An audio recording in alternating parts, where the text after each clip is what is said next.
Hello 'no, so ngayon 'no, kung gusto talaga natin 'no na maglingkod sa ating Panginoon, isa lang talaga ang dapat nating gawin. Iwanan talaga natin ang lahat at i-focus at maging siya ang ating maging priority, ang ating Panginoong Jesucristo.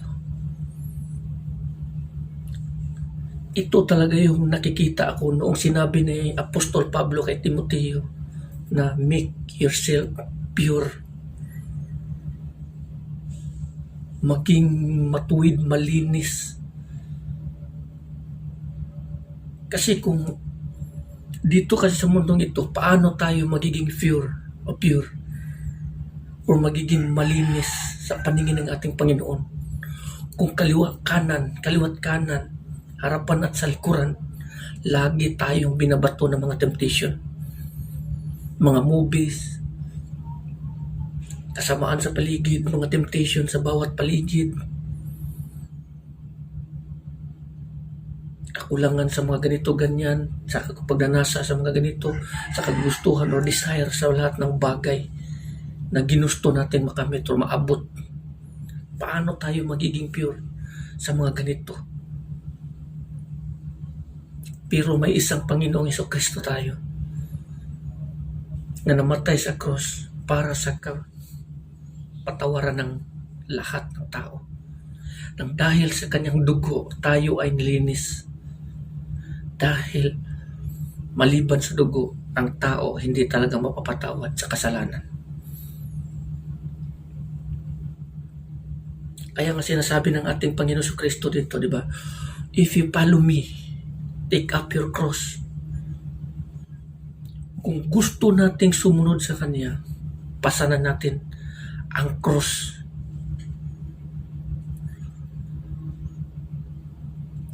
Noong unang panahon, yan ang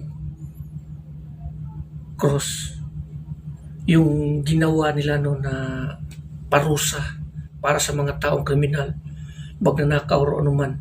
Sa atin ngayon dito, ito ay mga electric chair, no? Kaya kung susunod tayo sa Kanya, kailangan ihanda natin yung sarili natin sa anumang mga pagsubok na harap at babangga sa atin. Kasi dito sa mundong ito, nakipaglaban po tayo sa mga demonyo na hindi natin nakikita. At minsan ginagamit din ni Satanas yung isipan mo upang ikaw ay makikipaglaban sa sarili mo mismo. Isip. Yung minsan naman yung makakaaway mo yung mga tao. Kasi ginagamit din yun ni Satanas yung mga tao. Pero ang katotohanan, ang mga taong yan, hindi nila alam ang kanilang ginagawa. Kaya nga sinasabi ng ating Panginoong Jesucristo na hindi tayo makikipag-away. Kasi ang mga tao sa Diyos ay may self-control, mapagmahal sa kapwa. Kasi yung mga tao na yan, hindi sila ang tunay nating kaaway, kundi ang mga principalities nga naghari dito sa mundong ito, ang mga demonyo. Tignan mo ang paligid nyo, lahat ng paligid, lahat ng mundo, lahat ng nakikita mo, gira, kaguluhan, patayan, temptation, invento sa mga bagay ng ganito, ganyan. Ang bawat bagay na inimbento ng bawat tao, walang ibang purpose niyan kundi iligaw ang isang tao. Aliwin ang isang tao sa mga bagay na ito. Ginawa ito ni Satanas upang ang mga tao mahumaling sa mga bagay na ito at lalayo sa Panginoon at malilimutan nila ang Panginoon. At kung ang pulong o ang salita ng Panginoon, ang Panginoon mismo na dito sa kanilang puso, pipilitin nilang ihiwala yun. Kukunin nila sa iyo kung anong meron ka at papalitan ng mga bagay sa mundong ito na ikinaaliw mo. Kaya minsan, ang Panginoon nawawala sa puso ng tao at napapalitan ng mga bagay sa mundong ito. Pagnanais, desire, kayamanan. Kaya yan ang nangyayari sa atin dito.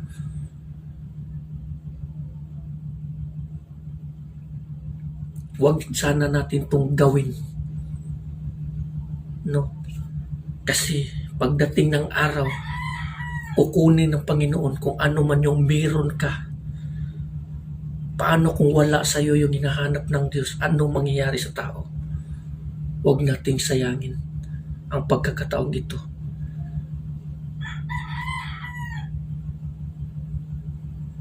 Kaya patuloy nating hahanapin or gawin yung mga bagay na kinalulugdan ng Panginoon. Hindi yung mga bagay na kinamumuhian niya, yung mga bagay niya hindi niya gusto. Kasi ito ay madalas nating ginagawa. Kung ano yung pinagbabawal ng Panginoon, yun pa yung ginagawa natin. Sa ganitong paraan, parang sinusubukan natin siya. Na para bang sinasabi natin na malakas pa tayo sa Kanya. Yung iba naman, mga tao galit sa Panginoon. Bakit sila nagagalit? Minsan nagagalit sila na ganito, ayaw ko ganito, ganyan. Galit sila sa Diyos. Samantalang ang Diyos wala namang ginagawa sa kanila. Instead, dapat nga magpasalamat ang bawat tao dahil nga sa araw-araw na humihinga ka sa mga pagkain na iyong kinakain, sa tubig na mainom mo, sa lahat ng bagay na mayroon sa iyo, damit, pamilya, bahay, ganito. Ipagpasalamat mo yan. Kasi ang mga bagay na yan, hindi mo matatanggap kung hindi sa pamamagitan niya. Lahat ng bagay niyan, bigay yan ng Diyos sa iyo. Pero hindi mo alam yung ginagawa mo. Kasi galit ka pa rin sa ating Panginoon. Every time na nire-reject natin siya at hindi natin siya sinusunod, hindi natin siya pinapakinggan, nagiging, kumbaga, tayo po ay nagtatanim ng galit or ayaw natin sa Kanya kung yun ang ginagawa natin.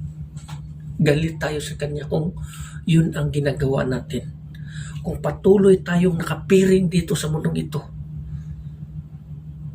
mahuhulog talaga tayo pagdating ng araw. Hindi nyo ba alam na nilagay ni Satanas ang hatred, galit at puot sa kapwa at sa Diyos diyan sa puso ng bawat tao?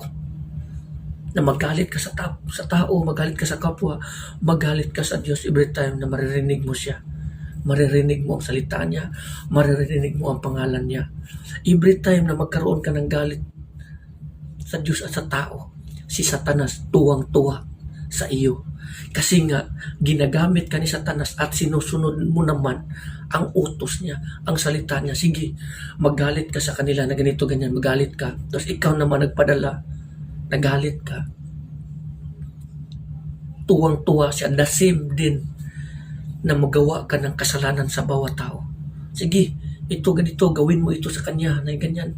Every time na ginagawa mo yung mga bagay na sinasabi ni Satanas, sige, paluin mo siya. Sige, ganito, ganyan. Sige, nakawin mo ito. Sige, ganito, ganyan.